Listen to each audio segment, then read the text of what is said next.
August 1942. Tropical jungle of the South Pacific. Upon landing on Guadalcanal, Colonel Kiyonao Ichiki repeated aloud what many in the Japanese high command already believed. It's just Americans. For an army that had marched victorious since 1937, the idea that Western troops, raised in comfort, trained in manuals, and dependent on supplies, could withstand Imperial fury was simply laughable. That certainty, however, was about to be crushed. Not by a tactical genius, not by an epic counterattack, but for something Japan had never faced: the invisible power of American industrial warfare applied to the jungle. A combination of radios, refrigerated machine guns, medical evacuation, constant supply lines, and endless ammo would turn the most hostile terrain on the planet into a systematic killing field. This video will reveal in technical and military detail how Japanese doctrine, based on courage, sacrifice, and night attack, collapsed in the face of an adversary that did not shout, did not advance. I just waited. What started as a bayonet charge ended with hungry soldiers eating bark. Guadalcanal was where courage starved to death. But before we dive into the data, there's one statistic that defines this story better than any explosion or shooting.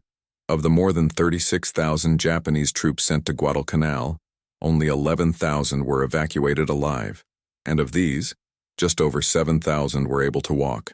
Most did not die in combat. She died without ever seeing the enemy, consumed by fever, hunger, and thirst. It was not a massacre in the open field. It was an invisible siege, conducted by a force that Japan never understood, a system that did not sleep, did not get sick, and never ran out of ammunition. If you value history told with data, accuracy, and respect for facts, consider leaving the like and subscribing.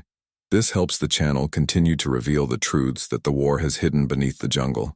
At dawn on August 19, 1942, 6 Japanese destroyers cut through the dark waters of the Pacific at maximum speed. On board, 9 or 17 soldiers from the 28th Infantry Regiment, led by Colonel Kiyonao Ichiki, watched the wild coast of Guadalcanal approaching. The landing would be quick, quiet, and, according to Japanese intelligence, triumphant. Ichiki carried conviction, not doubt. Conviction that Americans were inferior in spirit, discipline, and courage. For him, victory was not only likely, it was inevitable. It had refused reinforcements, ignored orders to wait out the remainder of the regiment, and dismissed reports of the growing presence of enemy troops. The doctrine was clear. The Japanese spirit overcame any material obstacle, and the U.S. Marines would be further confirmation of that. By stepping onto the sand of Taivu Point, Ichiki didn't just start a mission. He carried with him the deepest belief of the Imperial military machine, the certainty that courage beat supply, and that bayonets beat radios. What he didn't know was that American doctrine, built with industrial precision, would react not with panic, but with calculation. And that, right there, the ground began to lean against him. During the following days, forward reconnaissance patrols confirmed the American position on the Lunga perimeter, but Ichiki ignored the recommendations for caution. In his war diary, he noted that Americans are soft. They have probably already fled to the interior of the island. This assessment was not only misguided, it was suicidal. The Japanese army, accustomed to facing poorly organized enemies in China and regions of Southeast Asia, had not yet understood that the United States operated under a different logic, a logic of in-depth supply, long-range communication, ammunition without rationing. While Ichiki prayed for spiritual victory, American combat engineers operated portable generators, dug interlocking defensive positions, and calibrated Browning M1917 machine guns with millimetrically overlapping firing ranges. Each position had drinking water, bandages, and surplus ammunition.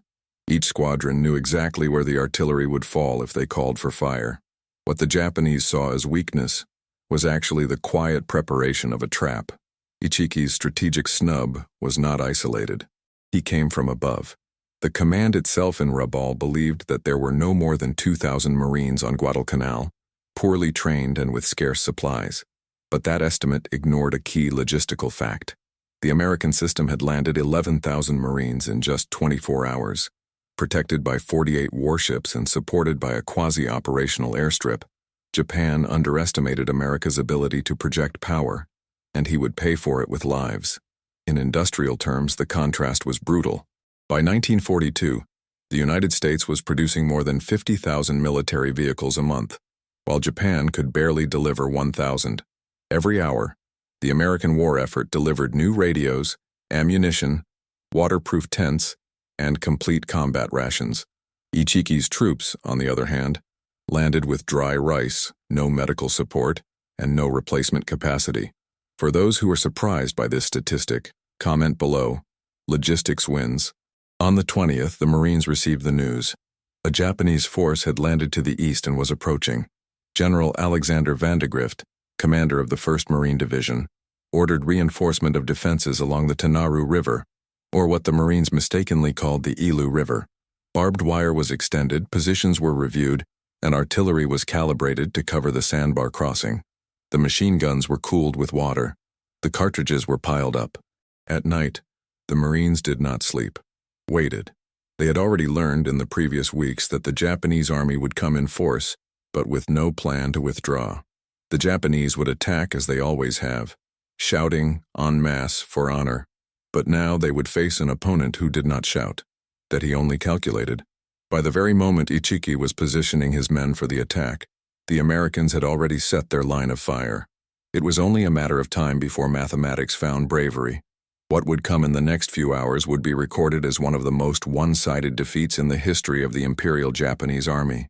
But before that, there was still the hope, or the illusion, that the samurai spirit could break through the American defensive line like a spear through paper. Ichiki did not consider the hypothesis of defeat. He considered hesitation an insult, and he would order the frontal attack in the dead of night.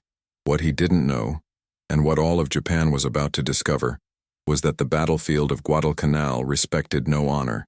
It respected volume of fire, overlapping sectors, and continuous supply channels. The ground Ichiki walked on was more than sand. It was the line where the doctrine of sacrifice would meet the engineering of destruction, and the impact would be irreversible. Shortly after midnight on August 21, 1942, the sandbar at the mouth of the Tanaru River, a stretch less than 100 yards wide, became death row for Colonel Ichiki's 1st Detachment.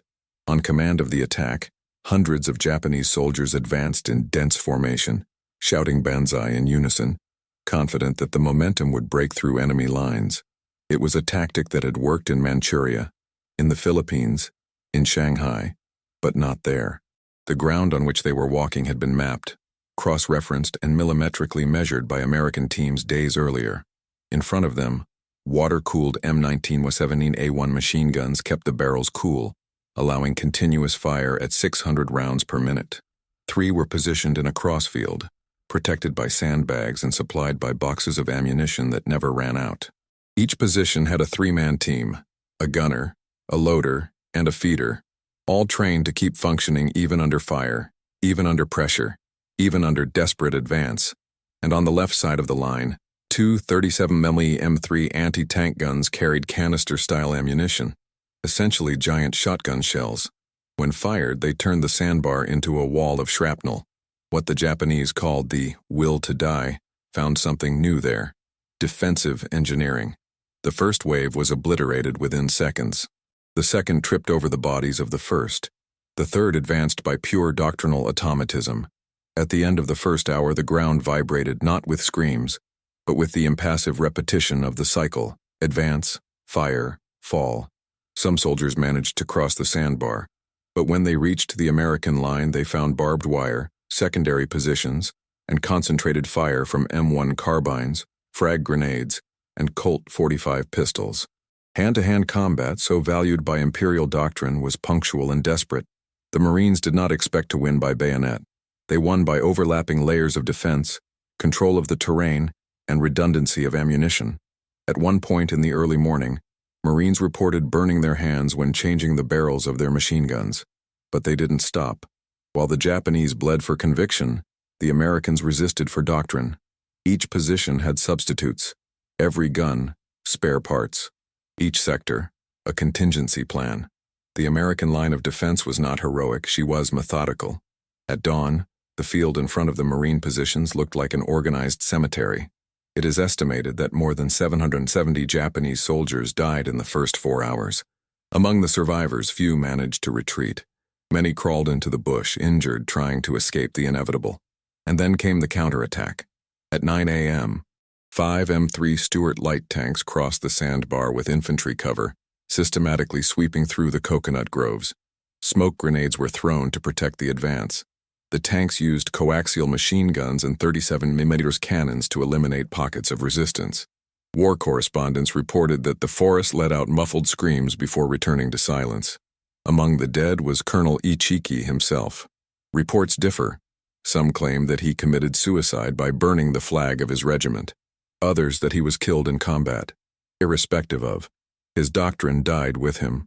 The Tanaru massacre was not just a tactical victory. It was the symbolic end of Japan's invincibility. For the first time since 1937, an Imperial force had been completely destroyed in the open. Not by superior numbers, but by superior method. The Americans had used wire, ammunition, and geometry to nullify the courage. The defensive line didn't break because there wasn't a weak point. There was overlap, coordination, and foresight. The radios worked. The artillery responded on demand. Ammunition stocks never collapsed. No soldier had to ration shots. No platoon was left without support. The doctrine of defense in depth, added to the logistics of constant resupply by sea and air, made the American perimeter an invisible wall, and that wall had just buried 90% of a regiment. The Imperial Army did not know how to react. Captured diaries would later reveal the astonishment. "They didn't run away when we attacked," wrote a Japanese sergeant. "They waited, and they were ready, as if they knew." What seemed surprising was planning. What sounded like miraculous resistance was just the result of a system that worked. Meanwhile, on the other side of the island, American engineers completed the Henderson field track. In 2 days, the first squadron of fighters would land there. Guadalcanal was transforming, from jungle to airbase, from battlefield to logistical pivot, and the Japanese did not yet know that the real war had not even begun, because while Ichiki was buried, the convoys of U.S. supplies kept coming. Every night, more ammunition, more fuel, more men, and Japan, which believed it was fighting soldiers, was actually fighting a production line, and that line was just heating up. By looking superficially at the battlefield of Guadalcanal, a hasty observer might conclude that the United States won thanks to the individual heroism of its Marines. But behind each defensive position there was something deeper, an invisible cog of integrated systems, thought long before any shot. The real American superiority was not in the muscles, but in the manuals. Not in improvised courage, but in methodical planning. While the Japanese relied on the speed of the attack and the morale of the troops, the Marines operated with SCR-300 radios in each squadron, creating a web of communication that allowed for real-time adjustments. A platoon under attack did not cry out for reinforcement. It transmitted exact coordinates for artillery support, and by the time the enemy moved, the local scouts, natives of the island recruited and trained by the Americans, had already plotted the routes of advance, pointing out possible flanks and trap zones. There was no room for improvisation. Each Japanese action entered a system that had been designed to predict, absorb, and respond. The American doctrine of defense in depth didn't just slow down the enemy. It wore him down until there was no strength left for the final attack. The amount of ammunition available per soldier also revealed the logistical abyss. While the Japanese carried only what they could carry in their belts and backpacks, usually between 60 and 90 rounds per man, the Marines operated with boxes stacked near the positions, constantly replenished by mules, trucks, and makeshift porters. The 30 M1917 machine gun, for example, worked with 250-round tapes. On Guadalcanal, it was not uncommon for a single gun to fire more than 10,000 rounds in one night, and there was never a lack of replacement. At the same time, American support weapons were adapted to the reality of the island. The 37mm M3 anti-tank gun, although considered obsolete against European armor, was perfect for cutting vegetation and eliminating enemy concentrations in dense forests. Their canister shells turned the understory into a lethal fragmentation zone. Simple weapons, yes, but operating within a precise doctrine. And there was also a detail that seems trivial, but killed silently: the water. The Imperial Japanese Army landed without a reliable purification and distribution system. It depended on natural sources or limited drum transport. The Marines, on the other hand, operated with collection, chlorination, and distribution systems, organized in stations set up by combat engineers. For every 100 meters of defense line, there was access to drinking water. This meant hydrated, lucid soldiers in superior physical condition. On the other side, Japanese soldiers arrived at the front line already exhausted by the march, the heat and dehydration. While struggling with empty stomachs and chronic thirst, Americans munched on sea rations, a combination of corned beef, crackers, instant coffee, and chocolate, delivered in waterproof, tarpaulin-protected heat code-marked boxes. The jungle was the same for both sides, but only one army had systematized it. This ability to predict the environment and adapt its structure was a direct reflection of the industrial power of the United States. In 1942, as Japan tried to maintain flimsy lines with fast destroyers and small cargo ships, the U.S. launched Liberty ships in series, a new freighter every 3 days. More than 2,700 would be produced by the end of the war. Guadalcanal was the first place where this numerical difference translated into continued operational advantage. Every piece fired, every weapon operated, every wounded treated was part of an unceasing supply chain. Light artillery, mortar ammunition, grenades, medicines, spare parts, gasoline, tools, spare radios, dry uniforms, extra boots. Japan could not compete with this volume.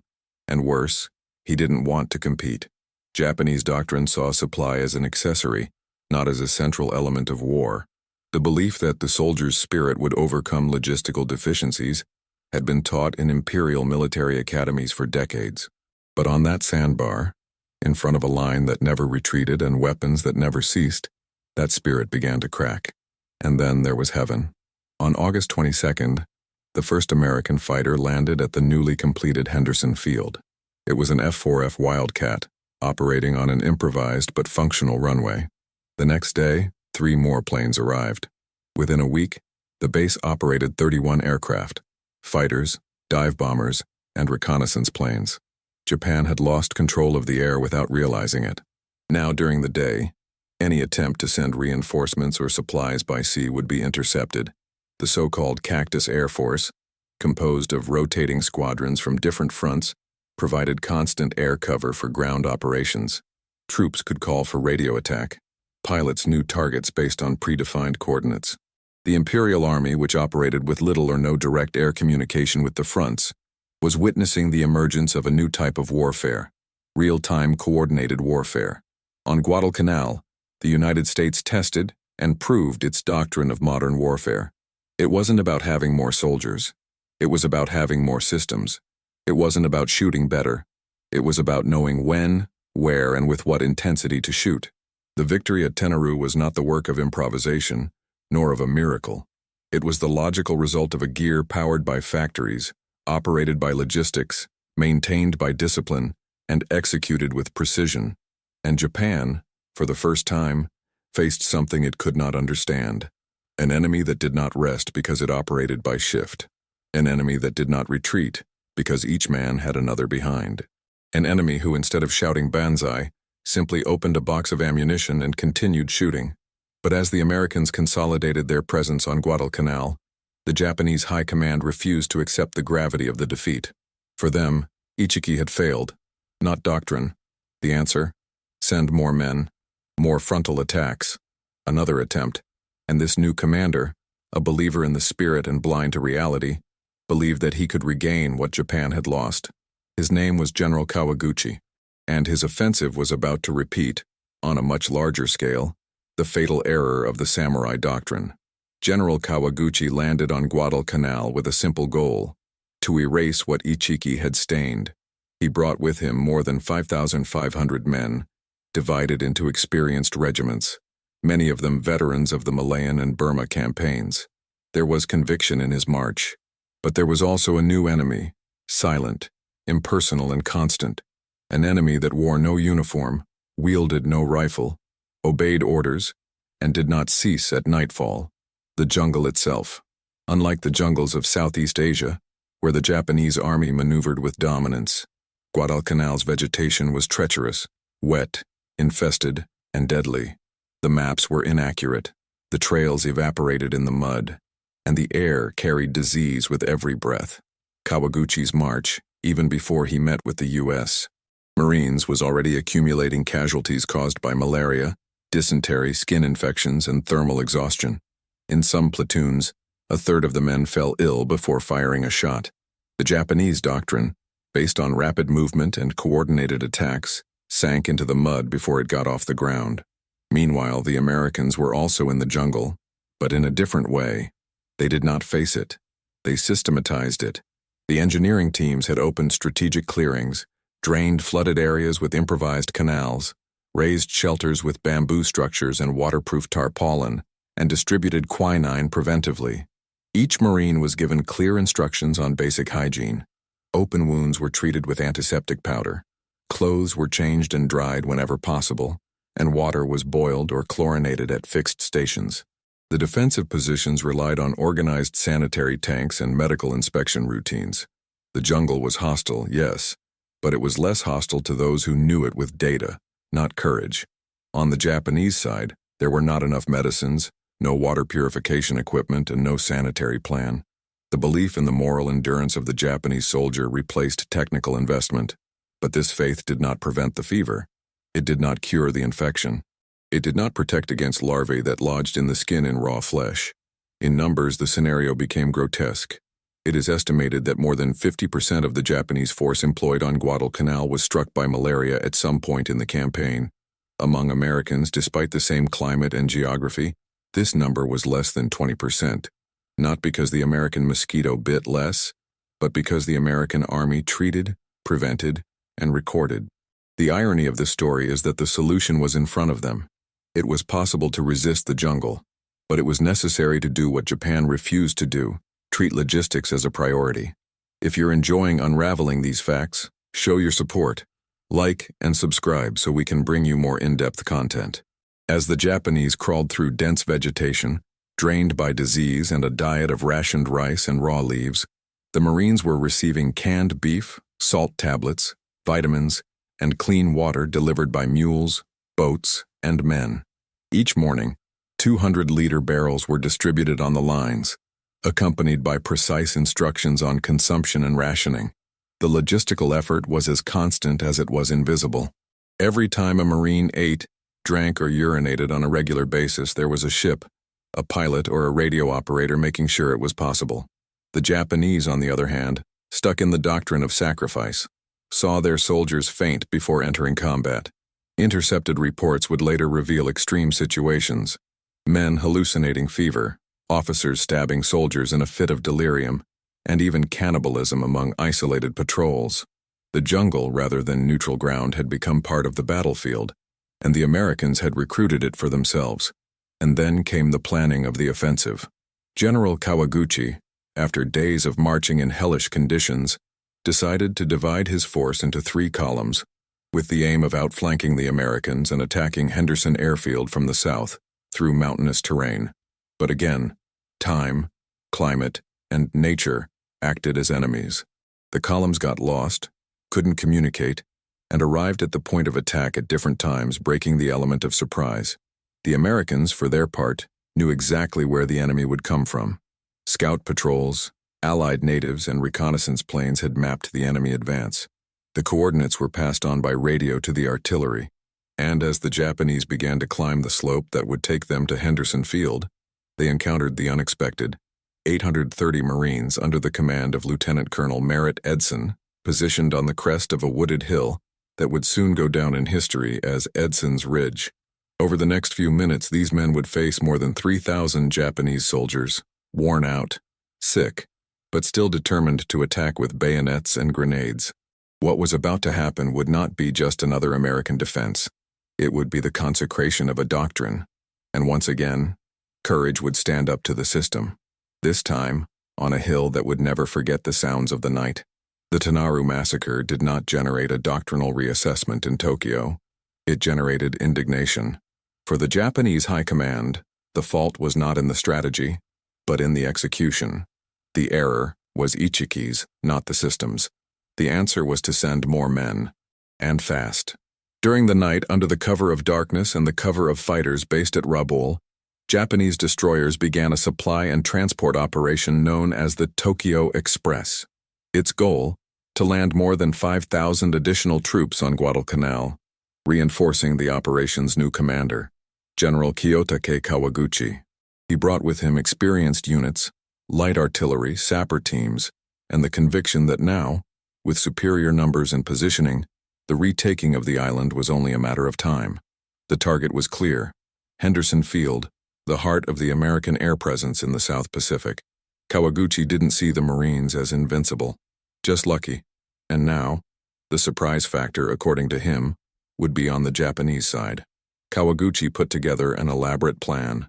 He divided his forces into 3 main columns. One would make a frontal attack to distract, another would skirt the right flank of the Americans from the coast, and the main one would scale the high ground to the south to attack Henderson from top to bottom. It was a daring maneuver with immense logistical risks, but with the promise of a decisive result. What he ignored was that nature and time were not on his side. The columns dispersed, marching along poorly traced trails with no detailed maps, no working radios, and no knowledge of the terrain. Dense vegetation, mud, and tropical rains delayed movements. The main attacking force, which should have arrived simultaneously in the evening, appeared fragmented, tired, and late. The surprise factor evaporated. The Americans, on the other hand, knew what was coming. Cactus Air Force reconnaissance planes, now more than 30 aircraft operating daily from Henderson, had observed movements in the jungle. Reports from Allied natives, radio intercepts, and newly opened supply trails confirmed the attack was imminent, and it would come from the south. It was then that Lieutenant Colonel Merritt Edson, a Nicaraguan veteran and commander of the Raiders, positioned 830 men on a forested ridge south of the field. He had no tanks, no heavy artillery, only machine guns, light mortars, and positions dug under the foliage. But it had something the Japanese lacked: coordination, up-to-date maps, continuous supply, and a functioning communication network. Each platoon knew its sector. Every position was marked. And, more importantly, the artillery in the rear was synchronized to cover the defensive line with radio-adjusted barrage fire. On the night of September 12th, the hill known as Edson's Ridge would become the scene of one of the most intense battles of the campaign. The Japanese advanced at dusk, shouting in successive waves, as they had done at Tenaru. But now, the ground played against them. The vegetation channeled the attacks into narrow corridors. The Marines, hidden in interlocking depressions and holes, waited with machine guns already calibrated. Each advance was met by a firestorm, followed by mortar barrages and bursts of crossing. Kawaguchi insisted. For 2 consecutive nights, the attacks came, and for 2 consecutive nights, they were repelled. By the end of the 3rd day, more than 200 Japanese soldiers were dead or wounded. The Americans had lost just over 100. Edson, exhausted, could barely speak, but his line had endured. Kawaguchi's tragedy wasn't just in the defeat, it was in the reason for it. He had repeated Ichiki's mistake, but on a larger scale. Once again, Japanese doctrine had staked everything on morale, on momentum, on coordinated attack, and had ignored what really decided the battle: predictability, supply, and communications. The moral armor of the Japanese was not sufficient against the topographic maps, radio networks, and ammunition boxes stacked every 50 yards on American lines. The Marines never ran out of ammunition. They never lost contact with the command.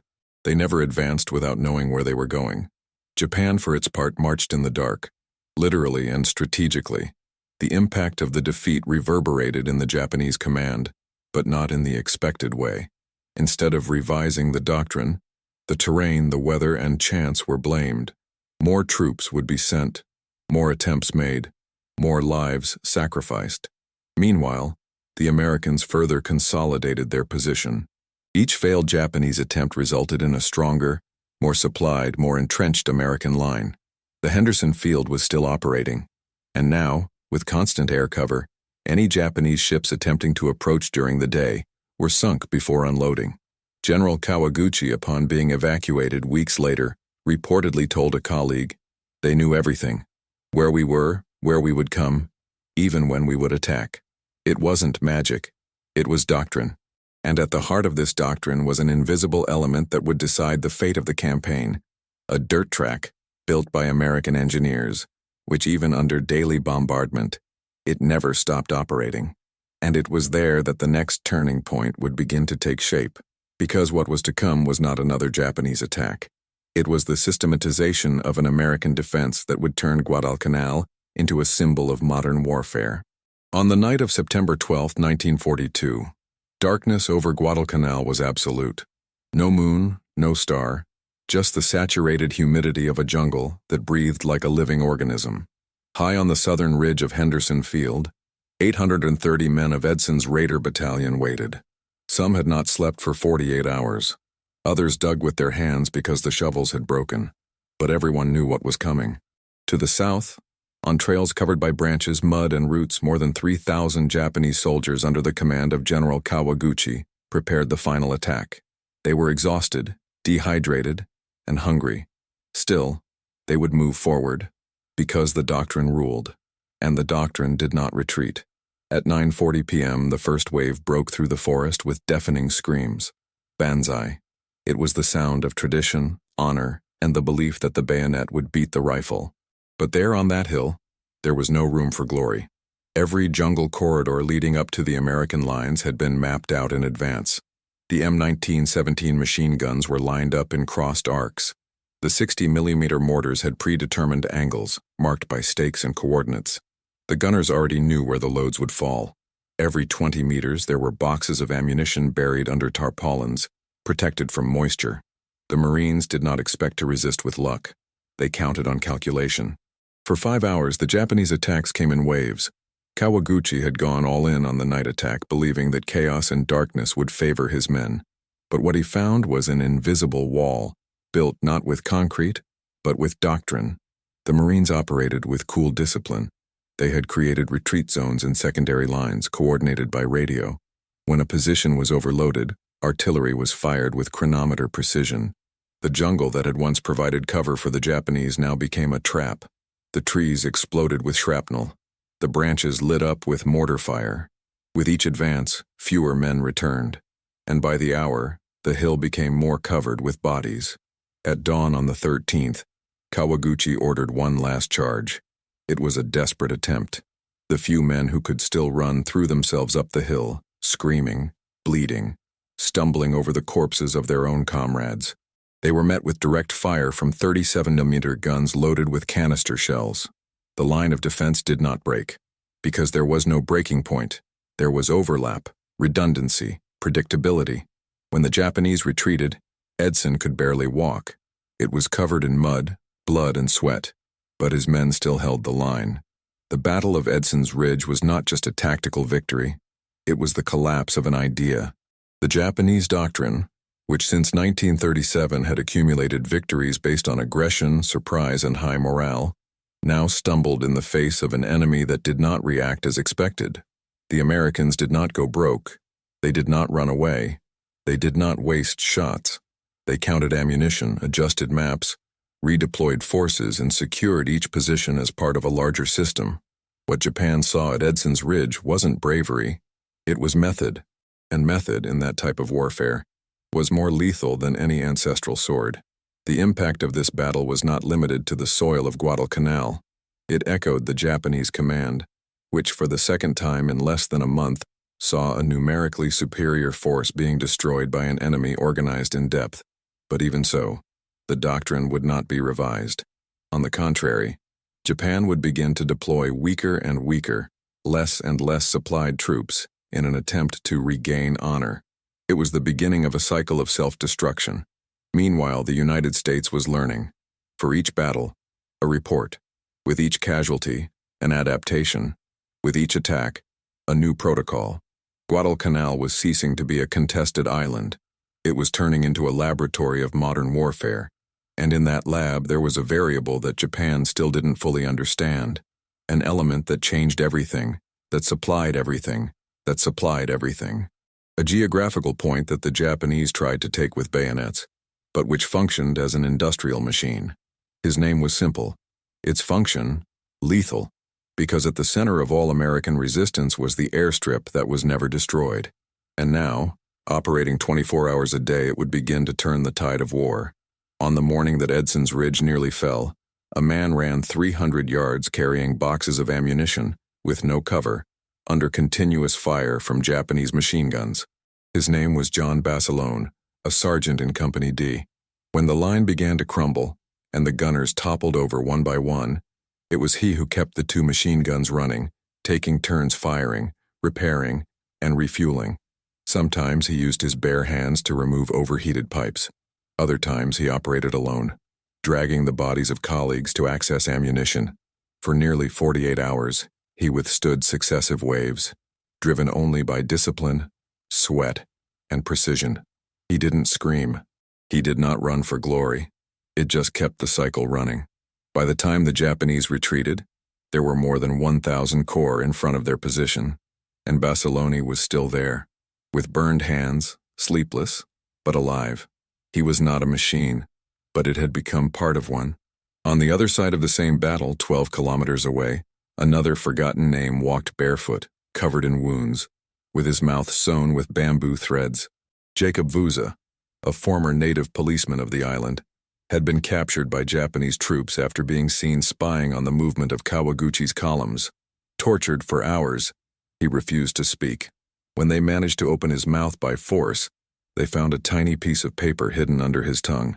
A message for Americans. He was left for dead. But he did not die.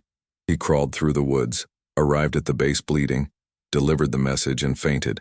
It was thanks to him that the Marines knew in advance where the attack would come.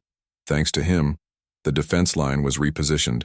Jacob Vuza, a man without rank, without a radio, and without a uniform, saved hundreds of soldiers with a piece of paper hidden in his mouth. In the midst of the industrial machinery of the American war, there were human parts, not only logistical, but moral, Marines who fought in silence, without slogans, without cameras, men who dug with their hands, who waited in silence in the rain, who threw every last grenade and then used the shovel. It was a technical system, yes, but operated by soldiers with stomachs, faith, and nerves of steel. Guadalcanal was proof that no machine wins alone. It takes a heart inside the gear. And there were many, anonymous but constant. Even so, the victory did not come from emotion. It came by some technique, method, and morals in balance. Every shot from Basilone was possible because there was a factory in Kansas producing ammunition. Each rescue of Vuza was made possible because there was plasma, morphine, and compresses stored in barrels under Henderson's runway. It was the symbiosis between courage and structure, and this model was just beginning to show its reach. By September 1942, while the Japanese were losing men in the jungle, the Americans were already flying more than 50 daily missions from Guadalcanal. Each flight cost fuel, parts, pilots, and mechanics. And all of this arrived day after day, supplying what the Japanese believed to be impossible. Here it is worth a pause.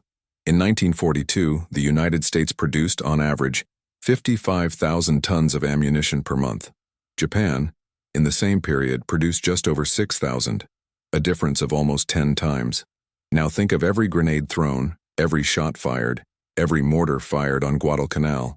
The American advantage wasn't just tactical, it was industrial.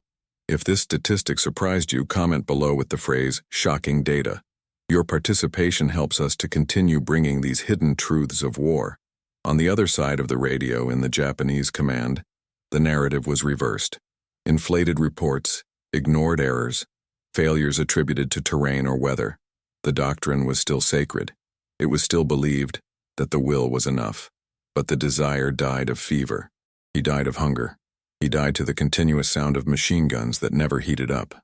Guadalcanal was no longer a battle. It was a symbol, a laboratory where the Americans tested, corrected, and applied the new war. And in this lab, the equation was relentless. Courage, plus system, plus supply, victory. But there was one factor that Japan still believed could turn the tables. Something they considered decisive: naval supremacy. The seas around the island were still under dispute, and soon a night battle in dark waters would put the pride of the Imperial Navy to the test. Because as much as the Japanese had lost the jungle, the ocean could still be yours. At least, that's what they believed. From October 1942, Guadalcanal ceased to be just a battlefield. It became a purgatory. Japanese troops, isolated in the interior of the island, entered a spiral of degrading survival. The logistical collapse was total. The destroyers of the Tokyo Express, which had previously been able to deliver reinforcements during the night, now faced constant air patrols, radar, mines, and dive bombing during the day. Each attempt at resupply cost vessels and men. The cargoes that managed to be dropped to the beach, when they did not sink with the ships, rarely reached the units of the line. Local guerrillas and American patrols intercepted much of the way. What was left was divided into minimal portions, eaten raw, spoiled, or fought over with shots. The rice rations have dried up. The fish cans evaporated. The medicines disappeared. Men began to waste away not for lack of courage, but for lack of glucose. The orders from the Japanese command, recorded in documents captured after the war, coolly said, reduce daily food to 2 handfuls. Prioritize combatants. Officers with a fever should not be given quinine. Inside the island, soldiers reportedly pulled roots with their hands, hunted rats with bayonets, and ate leaves boiled with muddy water. Cases of severe dysentery became routine. Doctors, without anesthesia, performed amputations with ordinary knives. The flesh rotted before the bandages were changed. Suicides with grenades became preferable to advancing necrosis. A Japanese sergeant, in an unsent letter, wrote, I do not fear the enemy. I fear waking up and seeing my men eating the shirt. Another account, from a captured officer, describes the return march of a battalion as a line of ghosts with hollow eyes, carrying their weapons like crosses. It was no longer war. It was a condemnation to hunger. Meanwhile, just 10 kilometers away, the Americans were unloading ships with portable cranes and floating platforms. Each vessel brought tons of supplies: plasma, K-ration, new radios, tires for jeeps, barrels of drinking water, and spare parts for weapons and planes. Quartermaster officers had transformed Henderson Field into a logistics center, capable of receiving and redistributing material 24 hours a day. Every 15 minutes, an operation was recorded: arrival of ammunition, shipment of medicines, maintenance of vehicles, reinforcement of aviation fuel. Each soldier was given not only food, but variety: corned beef, crackers, coffee, sugar, vitamins. Each wounded person had access to blood plasma, morphine, sterile gauze, and trained doctors. A system where pain was treated, hunger avoided. The infection was fought. An American soldier could sleep with a fever and wake up with help. A Japanese soldier slept healthy and woke up a corpse. The scales were no longer tactical. It was metabolic. Americans were gaining weight on Guadalcanal. The Japanese were dying with their eyes open. And yet, Japanese doctrine did not retreat. In Tokyo, reports spoke of heroic resistance. On Guadalcanal, generals began ordering men to commit mass suicide if they were surrounded. Some did. Others preferred to crawl to American positions and surrender. There were few. Most still preferred to die standing. But now, dying was a matter of days, not combat. Starvation had replaced the bullet as America's primary weapon. In November, the numbers were cruel. It is estimated that of the approximately 36,000 Japanese soldiers sent to Guadalcanal throughout the campaign, more than 20,000 died, and more than half without ever seeing the enemy. They died of hunger, disease, abandonment, and not because there was a lack of bravery. There was a lack of fuel. The war, which began with tanks, bayonets, and night landings, was now decided by calories. The side that fed his men won.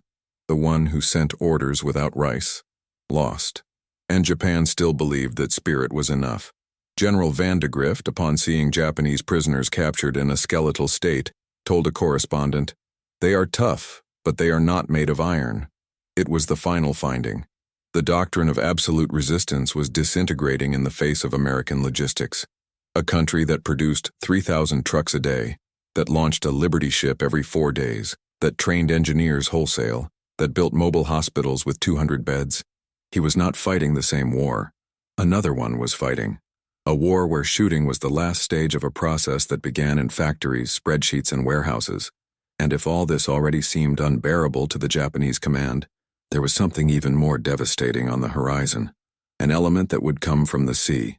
Because while the soldiers starved to death in the jungle, the biggest naval battle of the campaign was approaching.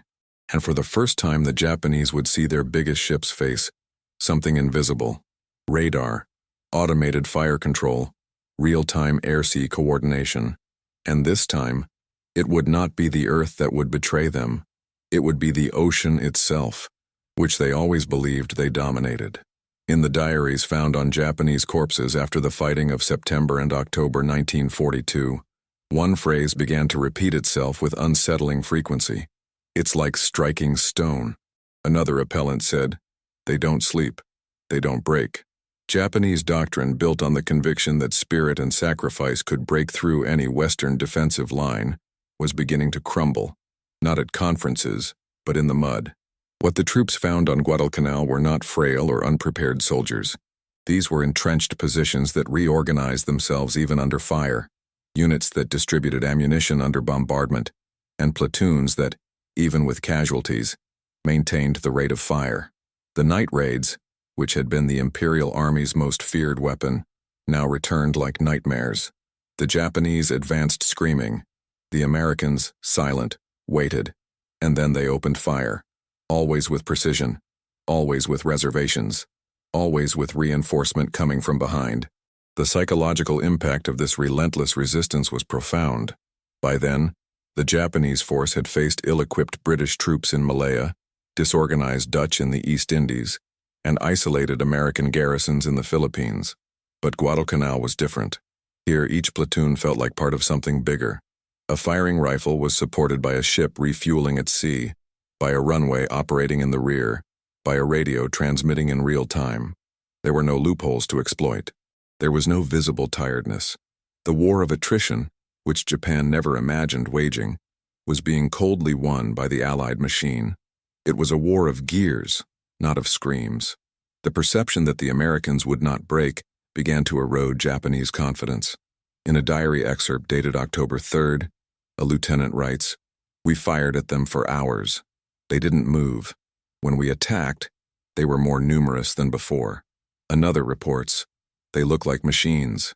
Their guns don't stop. The ammunition never runs out." This illusion of invulnerability was no accident. It was logistics. Behind each trench were porters, behind the porters were depots, behind the depots were ships. By October, Henderson Field was receiving more than 120 tons of supplies per day. While the Japanese ate leaves, the Americans had dessert. And what shook the Japanese the most was the replacement. Was a platoon decimated at night? In the morning, another one was already replacing him with new weapons, rested faces, coordination intact. There were no signs of collapse, nor visible fatigue. This generated, among the soldiers of the Empire, the idea that the Americans were tireless. Some accounts speak of men who do not sleep or invisible enemies who always reappear. It was the impact of the system, and Japan had nothing like it. Its logistics chain depended on fragile vessels, limited supply, and long distances. A lost rifle was not replaced. One seriously injured person was not evacuated. A decimated platoon was an irreversible loss. The Americans, with their hospital ships, mobile workshops, and troop rotation plans, operated as if they had infinite reserves. And in practice, they did. The trauma increased as the nightly ambushes failed.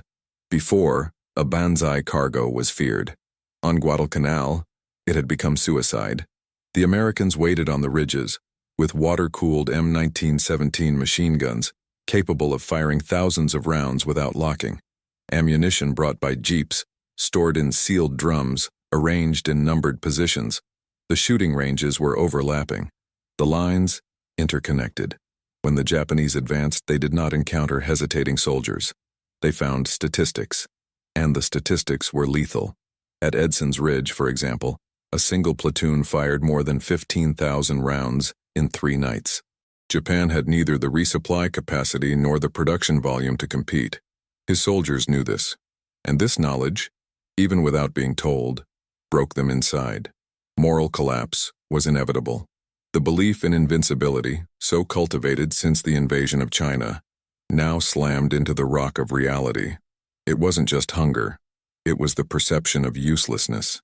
Every attack was repelled. Each effort dissolved. The doctrine of the superiority of the Japanese spirit, taught from basic training, died in the face of the enemy's constancy. One soldier described it this way: "They don't hate us. They do not even fear us. They just destroy us."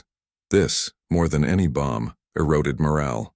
And on the American side, the perception was also changing. It was no longer a desperate struggle for survival. It was a process. Each day he consolidated his position. Each night he tested the defenses. And each morning he brought reinforcements. It was like building a fortress under fire and realizing that it resisted. That gave confidence. And with confidence came tactical superiority. Soon the Americans would stop just resisting. They would start attacking. And it wouldn't be through the jungle. It would be by sea, with radar, cruisers, reconnaissance planes, and data-guided torpedoes. Because while the Japanese still believed in the night bayonet attack, the Americans were about to turn on the lights of war. For the Imperial Japanese Army, the night had always been a refuge and an advantage. Since the Manchurian campaign, night attacks were treated as a doctrinal, almost spiritual weapon. Darkness leveled forces, nullified technical superiorities, and gave the Japanese soldier, trained in silence, speed, and discipline, mastery of the unexpected. But on Guadalcanal, that doctrine ran into an unprecedented obstacle, an enemy it saw in the dark, and not with eyes, with numbers, maps, timing, and calibration. For the Japanese, the night was a field of faith. For Americans, it was a black spreadsheet. On all fronts of the island, the American defensive sectors were divided with mathematical precision. Each platoon knew what it covered, where to retreat, which corridor to protect, and which angle to feed with fire. The mortars had their coordinates pre-registered. The machine guns were positioned by field engineers, who studied the curvature of the terrain and the humidity index. The patrols operated on a rotating basis, crossing the jungle with local scouts who knew every branch. With each Japanese advance, there was a predicted response, not improvised. And most devastatingly, when the Japanese believed they were approaching in silence, they were actually stepping into mapped quadrants, where a crack on the radio was enough to turn the darkness into a steel hell. The decisive factor was in the synchronized use of time. While the Japanese trusted in timing and courage, the Americans trusted in the clock. Indirect artillery was on a schedule basis, with intermittent bursts in alternating sectors, forcing the enemy to move into even more exposed positions. 105mm guns fired based on dispersion calculations, hitting areas where the Japanese didn't even know they had been detected. In several reports, Japanese soldiers claimed to have advanced for hours through apparently free areas, only to suddenly be swallowed by concentrated and millimetrically calibrated fire. On the coast, the dominance of the night also changed hands. Japan relied on the Tokyo Express, lightning strikes with fast destroyers, dropping supplies and reinforcements during the night. It was an efficient tactic, as long as there was no aerial surveillance. But the Americans introduced a new element: radar. For the first time, cruisers and destroyers operated in night formation with radio wave detection. This allowed shots from a distance, at angles that did not depend on optical sight. On November 13th at the naval battle of Guadalcanal, American cruisers opened fire before the Japanese even knew they had been detected. The result was a massacre. A Japanese ship was hit by 39 shells in less than 3 minutes. No warning, no chance of maneuver. Just confirmation that Japan was fighting a war from another era. The USSG radar, embarked on heavy cruisers, such as the USS Helena, allowed it to see beyond the fog, beyond the night, beyond human reach. And more than that, it allowed this vision to be transmitted in real time to all units in the fleet, while the Japanese still oriented themselves by binoculars, compasses, and Morse code. The Americans operated with data, projected routes, and coordinated firing. It was as if one side was still in 1916 and the other in 1950. This technological shock directly hit Japanese confidence. One surviving Imperial Navy officer described the experience as fighting like archers against unseen artillerymen. The commander of the destroyer Amatsukaze, after narrowly escaping an American night ambush, wrote in his report, "They know where we are before we even start the engine." The doctrine that believed it dominated the night now saw its own ships explode under absolute silence. What was once favorable ground had become a trap. In the jungle, the result was no different. Soldiers who advanced relying on natural cover found pre-studied firing ranges, where each tree was marked as a reference. Local scouts, native civilians, loyal to the Americans, guided patrols to the exact routes of Japanese advances. And once they were located, the protocol was simple. Mark the position, retreat discreetly, and let the artillery take care of the rest. Often, the Japanese never saw their enemies. They only felt the earth shake before the explosion. This dominance of the night disintegrated Japan's biggest differential in combat. Now, the time that once promised advantage was the most feared. The soldiers began to fear the sunset. Many wrote in their diaries that they preferred daylight combat, even with planes flying overhead, to another night of blind advances. Darkness, once sacred, was now synonymous with trap. By the end of November, Japan had already lost control of the night, on land and at sea. It was the complete inversion of a doctrine. The light, which had previously denounced, now guided. The shadow, which once protected, now killed. And at the center of this turning point was applied science. Waves, frequencies, coordinates, and communication. Japan, which was so fearful of American industrial brutality, was beginning to understand that its true strength was not muscle, it was method. But while Japan lost the night, the United States was already beginning to dominate something even more decisive, a field where bayonets, honor, and courage meant nothing: air, because the skies of Guadalcanal were about to become logistical corridors, and what was once just a bombed-out airfield would now operate like a living assembly line, producing, launching, and fueling victory, flight after flight. Contrary to what many imagined at the beginning of the campaign, it was not the jungle that defeated the Imperial Japanese army on Guadalcanal. It was the sea, and more precisely, his emptiness, the absence of ships, the absence of refueling, the absence of choice. With each passing day, the island became an isolated territory, not by physical barriers, but by an American air bubble that closed the skies and, consequently, sealed the ocean. The Japanese kept trying. Fast destroyers, operating only at night, dropped vats with supplies strapped to buoys. But the equation was fatally simple. Without mastery of the day, logistical control evaporated. And without logistics, not even the best infantry survives. The key to this turning point had a name: Cactus Air Force, a makeshift grouping of fighters, bombers, and patrol aircraft that operated from Henderson Field. At the beginning of the campaign, they flew low on fuel and on bombed runways. In September, they operated with squadron rotation, escort coordination, and regular supply. It was a rudimentary but functional air machine. All it took was for the sun to rise and Cactus's planes took off. They patrolled the straits, hunted convoys, attacked boats, and above all, imposed fear. The simple rumor that there was a dauntless SBD in the air was enough to disperse Japanese naval formations. A Japanese destroyer could not carry more than 100 tons. It was fast, yes, but it could not carry tanks, artillery, heavy fuel, or enough rice for weeks of combat. It was a bandage, and the Americans knew it. Therefore, the siege was not done with bullets, but with absence. With the domination of the skies, the sea became a forbidden territory for Japan between 06 and 18 Wow. With each attempt at logistical advance, the Japanese ships lost speed, exposed themselves, and, many times, did not even launch cargo. The Americans knew that it was enough to keep supplies blocked to win. The Dauntless dived with surgical precision. The TBF Avengers attacked from medium altitude, and the P-39s protected the skies. All this without the Japanese having any equivalent response.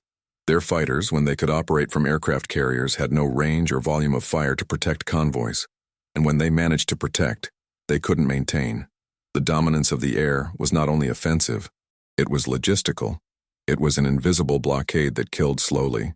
Here it is worth pausing for a fact that changes the perspective of any analysis of Guadalcanal. While the Japanese could barely deliver 100 tons of supplies per week, the Americans received up to 500 tons per day. That's right, per day. A volume 35 times larger. It's the kind of disparity that makes any tactic obsolete. If this surprised you, comment with the phrase, "Logistics wins," because that's exactly what happened. It was not a battle of bayonets. It was a battle of fuel, drinking water, penicillin, and radios. The sea blockade functioned as a tourniquet. Each Japanese attempt to break the encirclement ended with losses of destroyers, pilots, and, most critically, Morale. By November, the situation was so serious that Tokyo's orders were written with the verb tolerate hunger, tolerate disease, tolerate losses. There was no longer talk of moving forward, but of resisting enough until something changed. But nothing changed. The sun was rising, the planes were taking off, the sea was still empty, and hunger deepened. The American troops saw from their positions the Japanese corpses floating on the banks, swollen, with torn uniforms and open eyes. They had not died in combat. They had died trying to drink brackish water. In the interior of the island, there were reports of soldiers killing mules to eat, of others who lurked in American latrines at night looking for food scraps. At one point, the Japanese command considered one last suicide attack, not to win, but to die fighting. The doctrine of the unbreakable spirit now boiled down to logistical desperation. On the other side, the U.S. Navy operated with heavy transports, protected convoys, hospital ships, and floating cranes. A Liberty ship carried more supplies in one voyage than Japan could deliver in 2 weeks of Tokyo Express. It was another war, another century. Japan was still playing chess on a burning board. The Americans already used maps with a grid of coordinates. On Guadalcanal, the blue sea had become an invisible wall, and on the other side of it, hungry, feverish soldiers increasingly disenchanted with the promise of imperial glory began to understand that they were alone. The empire would not come to rescue them. The homeland would not send real reinforcements, because there was no way. There was only the blockade, and if this blockade already seemed the apex of American domination, the next few days would bring something even more humiliating to the Japanese war machine: the destruction of the empire's naval pride in complete darkness, not by a legendary admiral, but by numbers, radar, and automated precision. The naval battle of Guadalcanal was about to begin, and Japan, for the first time, would face the enemy it saw before it was seen. The story of Guadalcanal is not just that of a Japanese defeat. It is three different offensives at different times led by experienced commanders with trained troops, but which one after the other collapsed under the same invisible factor: the absence of a system. It was not bravery that was lacking. It was structure. Colonel Ichiki, in August, believed that he would win by speed and surprise. But their frontal assault, with no reconnaissance, no artillery support, and no supply line, ended up on a sandbar covered with corpses. Less than 36 hours after landing, his unit had ceased to exist. Then came Kawaguchi, in September, with more than 5,000 men. An articulated plan with multiple fronts, night attacks, and infiltration through the jungle. But it lacked coordinated ammunition, inter-unit communication, medical evacuation, and synchronized artillery. The result was a repeat of Tanaru, now on Edson's Ridge, the same pattern, the same bankruptcy. The third blow came with Nasu's offensive in October. An experienced general, accustomed to the Chinese theater, leading forces on the southern flank of the island. The intention was to surround Henderson Field by a lateral maneuver. But again, the jungle devoured mobility, disease eroded ranks, and at the decisive moment, a lack of radios prevented coordination with the main attacks. When the robbery began, the Americans were already expecting it. Their positions were intertwined, the machine guns refrigerated, the mortars calibrated, and the artillery timed. In less than 72 hours, Nasu's attack was repulsed with devastating losses. The general died in the field, and his men retreated not on orders, but because there was nowhere else to advance. The pattern is clear. Japan was fighting as it had in 1937, with the same faith, the same night attack doctrine, the same contempt for logistics and technical support. But now it faced an enemy that operated like a production line on the battlefield. The rifleman pulling the trigger was part of a larger gear, supported by radar, supply, evacuation, and continuous replenishment. Each Japanese unit was an isolated core. Each American unit was a functioning organ of an interdependent system. There was no comparison. There was only repetition of the mistake. In meetings after the conflict, Japanese officials acknowledged that they underestimated not the American soldier, but his frame. One of the most emblematic accounts is that of a lieutenant of the Japanese General Staff who, when asked about the failure on Guadalcanal, replied coldly, "They fight like a factory, and us, like samurai, lost in a forest." The phrase sums up the bankruptcy of a doctrine that ignored modern warfare. What the Japanese considered courage, and was in fact, did not stand up to cadence. 3 offensives, 3 collapses. None failed due to cowardice, hesitation, or tactical incompetence. All were crushed by the absence of structure. And while Japan believed that repeating the attack with more force would solve the problem, the United States perfected its systems. Each day he brought more ammunition. Every night, more fortified positions. And each Japanese attempt ended with the same bodies, lying in the same clearings in front of the same machine guns that never jammed. By the end of October, the pattern was so clear that the Japanese soldiers themselves already knew the outcome even before the combat. Captured accounts show soldiers writing letters acknowledging that they would die without seeing the enemy.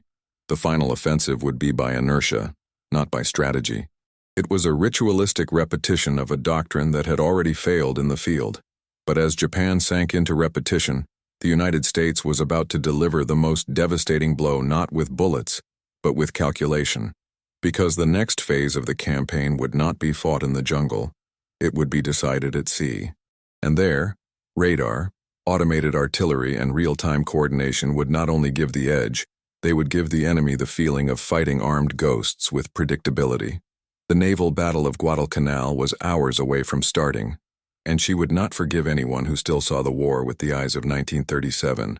As strategists discussed maps and offensives piled up into reports, the reality on the ground of Guadalcanal became inhumane. The war there ceased to be tactical and became physiological. The Japanese soldiers, once seen as ruthless warriors, were now nothing more than specters, their uniforms hanging from their bones, their eyes sunken and their steps faltering.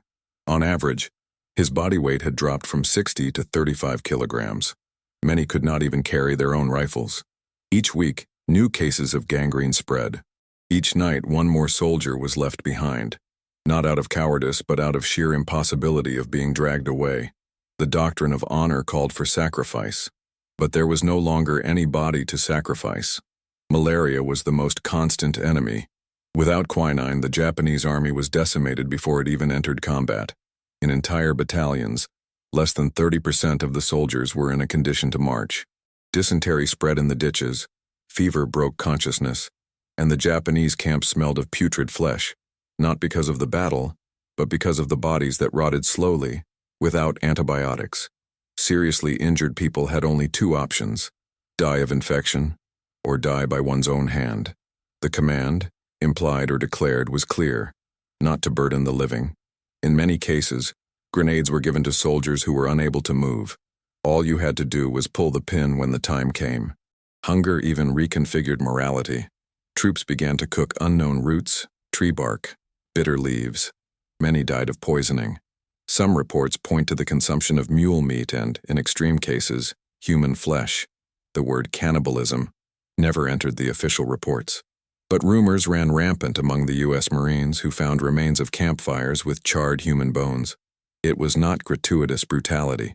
It was biochemical desperation. The body demanded it, and the doctrine no longer had answers. What was once an army had become a group of convicts. Radio communication failed. The orders did not arrive. And when they arrived, they were absurd. To advance, to resist, to fight. But with what legs? With what ammunition? With what stomach? The Japanese soldier, trained to be an extension of the Imperial will, could now barely afford his own rifle. A quartermaster officer wrote in his diary, "I ordered them to eat half the ration, then a fourth. Today, I ordered you not to eat." And no one complained, not by discipline, but because there was no more hunger, only emptiness. The samurai doctrine, which exalted absolute sacrifice, reached its material limit here, because there is a point where faith does not move muscles, where honor does not heal wounds, where obedience does not generate glucose. And the soldiers knew. They knew that they were being abandoned by an empire that could no longer sustain them. Evacuation was unfeasible. The planes did not arrive. Ships were sunk. Promises of reinforcement became legends that circulated among the trenches like prayers without an altar. There were cases of men digging their own graves, others who wrote final letters to mothers who would never receive them, and still others who simply walked into the jungle and disappeared. The jungle, after all, had become the only possible ally. and, at the same time, the natural grave. Among the American ranks, the persistence of the Japanese soldiers was observed with astonishment, but also with piety. It was impossible to ignore the sight of skeletal bodies stumbling among the trees, still trying to attack with rusty bayonets. It was the last gesture of a doctrine that refused to accept reality. This human dimension, this moral and biological disintegration, is what defines Guadalcanal's true defeat. It was not just a failure of strategy. It was a failure of the ability to sustain the soldier himself in combat. The United States, with its ruthless logistics, guaranteed 3 meals a day, plasma for the wounded, aerial extraction for the incapacitated, and even chocolate in individual packages.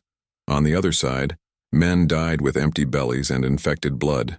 Modern warfare, after all, could not be won with courage alone. It was sold with calories, penicillin, hose, tarps, pills, supplies, maintenance, and rest. And in this, the Japanese were alone. But even in the face of absolute bankruptcy, the Japanese command was hesitant to accept the obvious. It was still believed that victory could be snatched from defeat with a surprise attack, a maneuver of desperation, a stroke of luck. And it was with this hope that, even hungry, sick, and broke, the remaining officers began to plan another attempt. One last operation to save what was left. But what they didn't know was that on the other side of the island, the Americans were about to receive something that would make any new assault not only suicidal, but ridiculous: the arrival of the largest convoy of supplies and reinforcements in the campaign.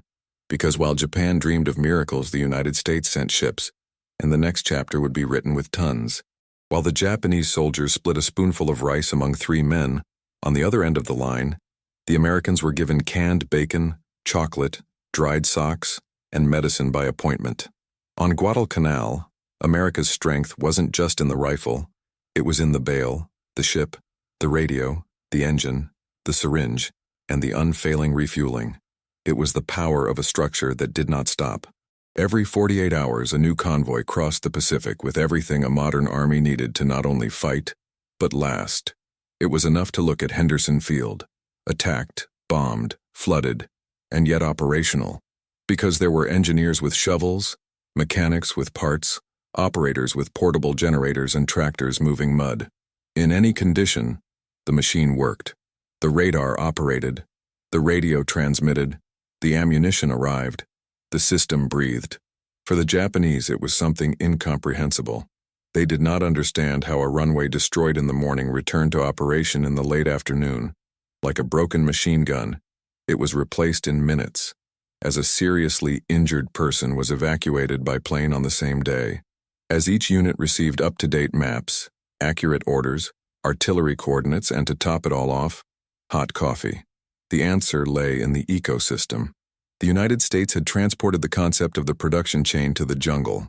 The front line was just the end of a gear that began thousands of miles away, in factories that operated 24 hours a day, on railroad lines, shipyards, refineries, and continental warehouses. Guadalcanal was just the tip of the iceberg, the visible battlefield of an invisible empire of logistics. The 1st Battalion of Combat Engineers, for example, was able to assemble a bridge in less than 6 hours, even under fire. Doctors transported blood stored on dry ice. Artillery officers received aerial photos of the terrain updated weekly.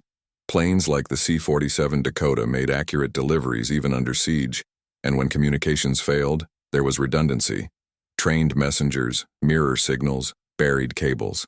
Nothing was improvised. Everything was redundant. That was true American doctrine, repeatable efficiency. This efficiency was costly, but she paid dividends in her lifetime. When a unit ran out of ammunition, it did not pray. She called the radio. When an injured person fainted from pain, he did not wait for the end. He was transported, stabilized, and came back, or returned home. The system did not abandon. I was not unaware. He didn't sacrifice. It spun constantly. And for the Japanese soldiers, this was not only demoralizing, it was alien. A Japanese corporal wrote, "They have the energy even to fight sitting down. We fight on our knees." The culture shock was brutal. Japan was betting on spirit. The US was betting on gear.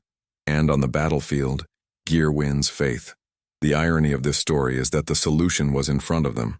It was enough to observe the ships that crossed the horizon, the tractors that cleared the runways, the radios that never went silent. It was no secret. It was structure.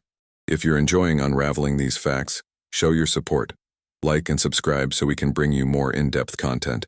Because what happened on Guadalcanal is a technical manual of modern warfare, and its lesson remains valid today.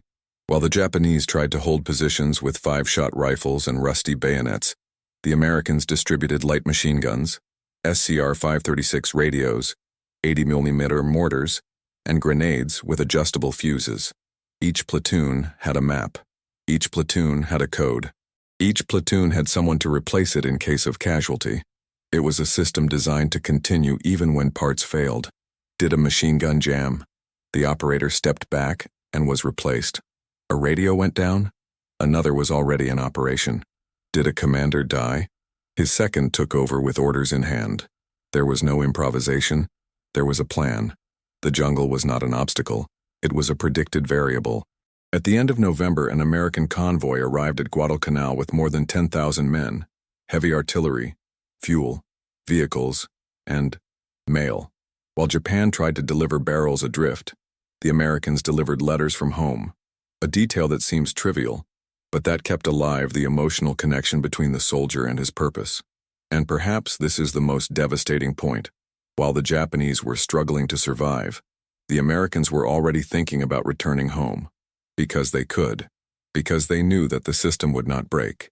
And that, in the end, is what broke Japanese morale. Realizing that there was no weakness on the other side. No fissure, no tiredness, no mistakes. Just a machine. And if the American gear already seemed unbreakable on land, what was about to happen at sea and in the air would elevate the war to a new level. Because the next move by the United States would no longer be a defense. It would be an all-out counter-offensive. And it would begin with a metallic sound, the synchronized roar of the engines of long-range bombers, now permanently based on Guadalcanal. The sky would also start to turn like a gear. And for Japan, there would be nowhere else to hide. In November 1942, the order arrived with fresh ink and absent logic. Launch another offensive. Even without rice, without morphine, without boots. Even with bodies falling before the shot. Even with soldiers who staggered like specters. The Imperial Army, now reduced to ghost platoons and fever-raving officers, was given the command to attack. Not for strategic objective, not by land, but to maintain the illusion that the war was still in dispute. General Nasu, a veteran of previous campaigns, led what was left of his men into the jungle. His conviction was solid, but his soldiers could barely raise their rifles. The attack began in silence. Not out of tactics, but out of exhaustion. Those who tried to move were detected, mapped, and crushed by an avalanche of coordinated fire. American artillery, operating with preset data, fired in timed sectors. The sound of the impact was more frequent than the sound of rifles. And in less than an hour, the offensive turned into a massacre. Nasu was wounded, abandoned, and died without knowing that this would be Japan's last offensive effort on Guadalcanal. The survivors crawled back to their lines where only the countdown awaited them. In the journals captured after the battle, there is a change in tone, from pride and expectation to resignation and skepticism. One soldier wrote, "The forest does not want us. The sea rejects us. Heaven doesn't answer." The belief in victory had given way to the basic survival instinct, and even that was already beginning to fail. Many began to write final letters. Others simply stopped talking. The silence increased every night, not by discipline, but because the energy to sustain hope had been drained. And for Americans, this was noticeable. The patrols met with less resistance. The attacks have decreased. The movement ceased. Japan was still there, but he was no longer fighting to win. I struggled not to fall without noise. On the American side, the system kept turning. More ammunition, more supplies, more troops, more precision, and now, more confidence. The island ceased to be a hell and became a controlled camp, with firm perimeters, reinforced defense lines, organized medical posts, and rest shifts. An army gaining weight. On the other side, men with visible ribs, delirium in the eyes, and necrotic wounds. An artillery that fired with maps, against an enemy that dragged aimlessly. It was the collapse unannounced but fully visible. The last attempts at Japanese action became symbolic. Small groups infiltrated and fired bursts, more out of desperation than effectiveness. In many cases, Americans chose not to fight back with full force, not out of pity, but out of unnecessity. The fighting was no longer between forces. They were between a system in full operation and a shadow of an army dissolving day after day. And even then, the Japanese command was hesitant to authorize the withdrawal. Imperial doctrine still called for endurance to the end. And the end, for many, was the land itself, the jungle, the fever, the oblivion. The psychological impact was profound. Officers recorded scenes of soldiers disobeying orders, not out of rebellion, but out of physical incapacity. There were battalions with more than 50% of dead with no casualties in combat. There were cases of soldiers digging graves not to bury colleagues, but to lie in them. There were officers who hid food, while others shared the last spoonful of rice. And there was a silence that day after day became heavier than any explosion. Guadalcanal at that point was no longer a battlefield. It was a collective wait for annihilation. And it would come, not with a final attack, but with the slow realization that modern warfare was not won with courage or bayonet. It was won with supply, maintenance, calculation, and time. And the Americans had them all. Japan, at that moment, no longer attacked. He no longer marched. He was no longer in charge. It just existed. And every minute that passed, he was one less man standing, one less rifle loaded, one less reason to continue. But the Empire still had one last move. Not a victory, not a turnaround, but a decision that would change the course of the war in the Pacific. Because upon realizing that Guadalcanal had become a grinder of men and ships, and that staying there meant guaranteed death, Japan finally accepted the unacceptable.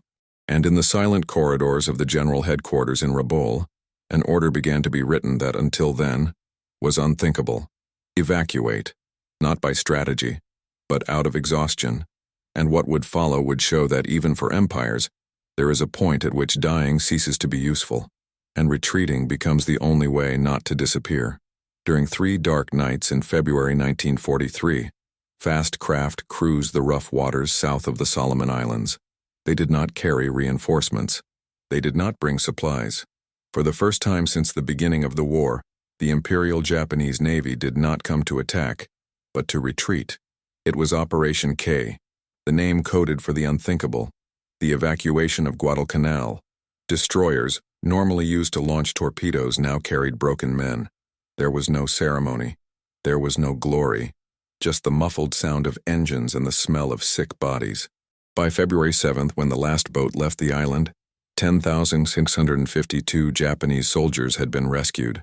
Most were so malnourished that they could not climb aboard without help. Others, covered in infected wounds, trembled in silence. None carried a weapon. Almost none spoke. It was the return of a force that had not lost a battle, but rather a doctrine, a faith, and a generation. The decision to evacuate was not strategic. It was inevitable. Even the most ardent officers had recognized the untenable mathematics. With each attempt to refuel, a ship sank. For every week without quinine, 100 more succumbed to malaria. And with each passing day, it became clearer. Americans didn't just have more, they kept more. Protected water tanks, armored warehouses, planes that patrolled the sea with radar, ships that operated as mobile hospitals, constant replacements, rotating shifts, and a supply that flowed like an assembly line. The war had industrialized, and Japan, still bound by codes of honor and the tradition of heroic offensive, simply could not keep up.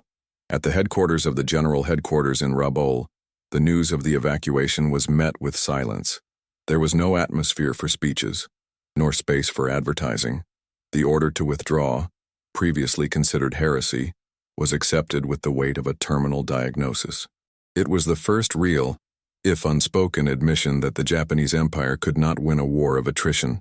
Guadalcanal officially became the turning point, not because of territorial loss, but because of the forced recognition that the enemy was larger, more adaptable, and ruthlessly functional. The doctrine of frontal attack, of advancing without supply, of victory by faith, had been defeated by logistical spreadsheets and communication diagrams. During the evacuation, the Americans, and curiously, did not react. They decided to allow the Japanese to leave. Some military analysts interpret this as a humanitarian decision, others as strategic contempt.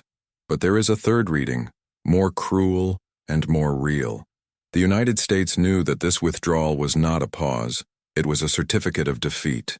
Each evacuated man carried with him the seed of trauma, doubt, and breach of trust in the Imperial command. Guadalcanal didn't just kill soldiers.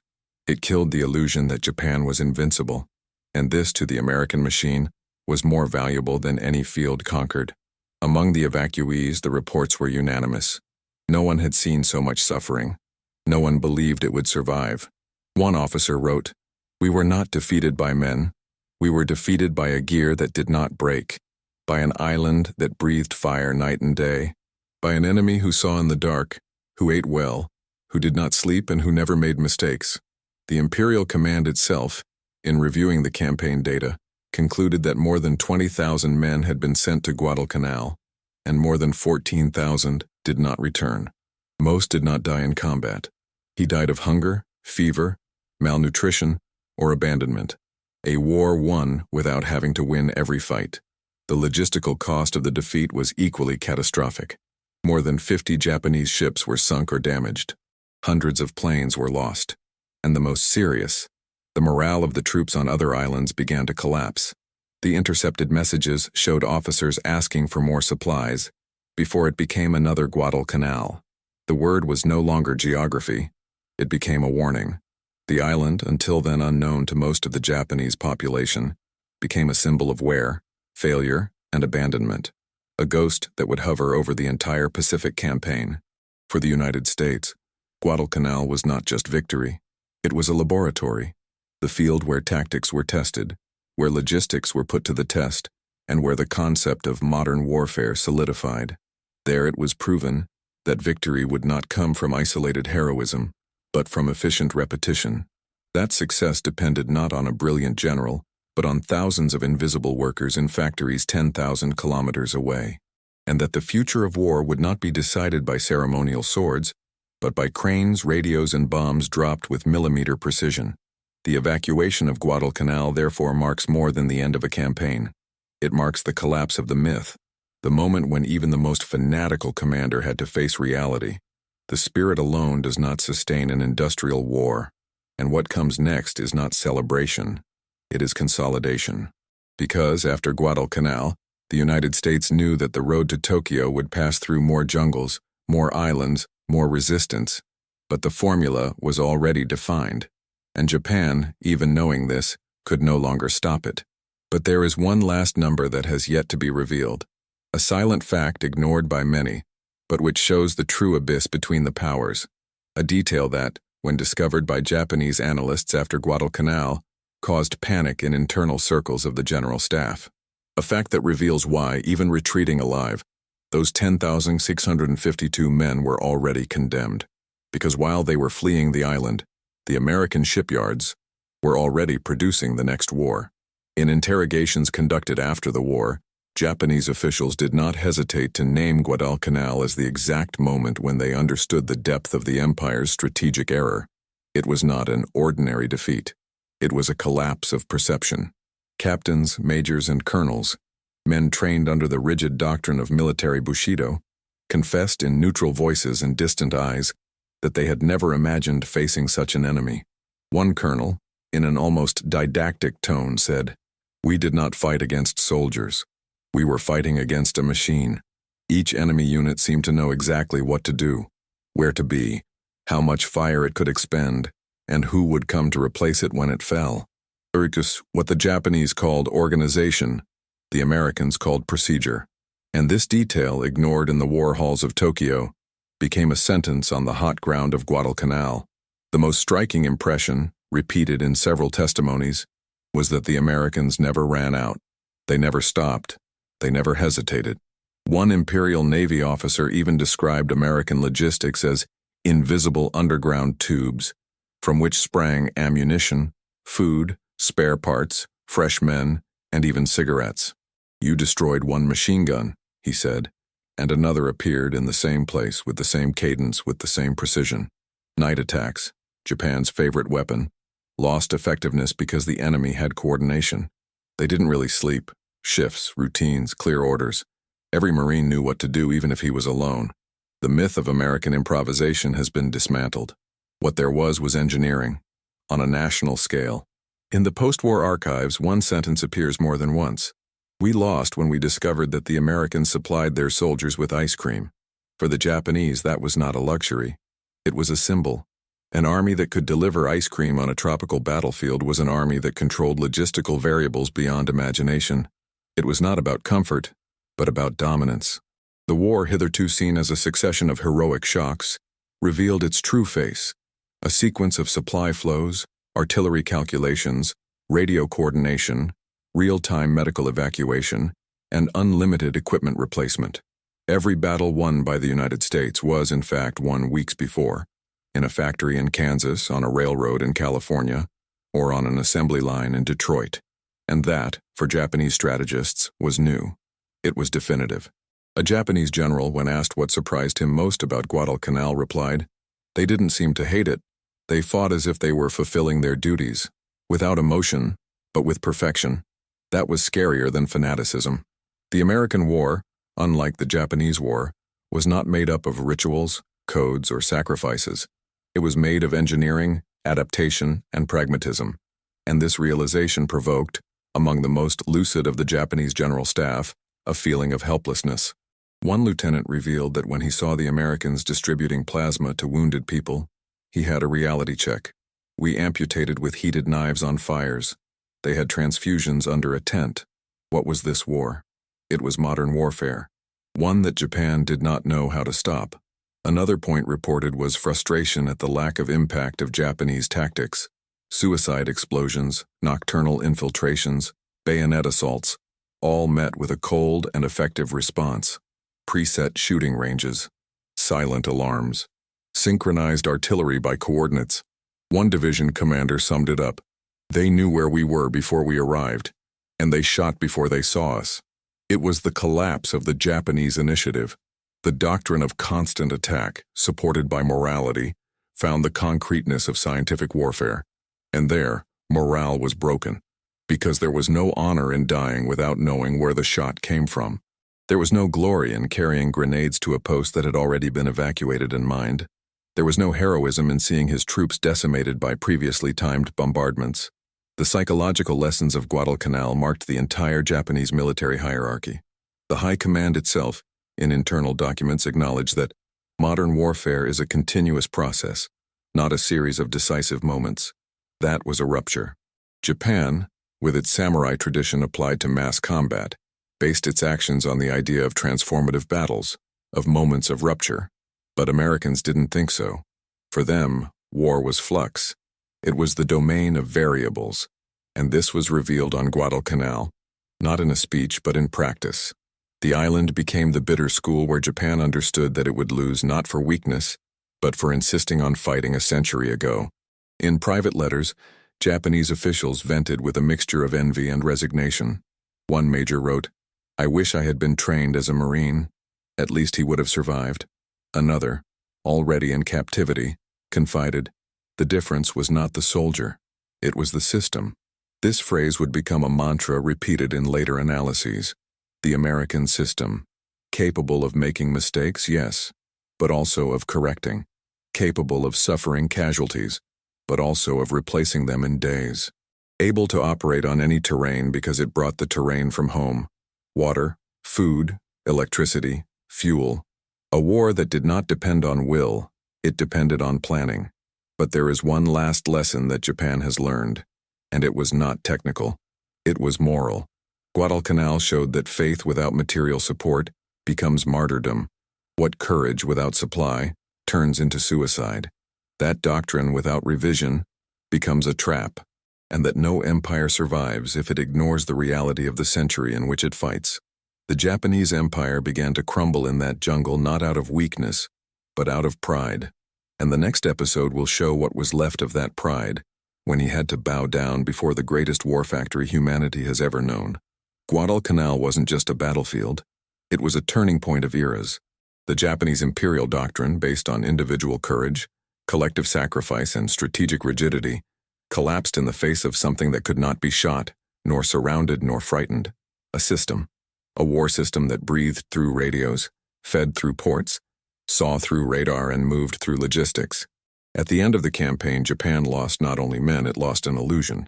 That discipline and will would be enough against a nation that transformed soldiers into extensions of a larger wheel. The United States did not win because it had heroes. It won because it had a method. Guadalcanal has proven in a bloody way that in modern warfare, supply does not support strategy. He is the strategy. The lesson is clear, unforgiving, and profoundly human. No doctrine survives starvation. No courage can resist the lack of plasma, ammunition, and medical evacuation. No sword can cut the silence of an enemy that fires with millimeter precision and replaces its losses with ships that never stop coming. Logistics wins because it is invisible, but without it, morale crumbles. Bravery gets sick and doctrine bleeds away. Guadalcanal taught that volume trumps tactics, that organization trumps intensity, and that, in the end, the army that lasts the longest is not the fiercest. It is the most supplied. Decades later, at a military symposium, a Japanese general summed up what it took his colleagues months to accept. "We were defeated by supply lines. We lost to trucks." The phrase echoes louder than any explosion, because it reveals the irony that runs through this whole story. If you value research, historical accuracy, and the courage to tell what has been forgotten, support the channel with a like, subscribe, and activate the bell so you don't miss the next devastating historical fact. And comment below, what was the most shocking data for you in this video? We want to know what surprised you the most about this true story. Don't go away yet. Listen to the next true story that will appear on the screen. Always remember, logistics determines strategy. Watch the next video here on the channel with another incredible story.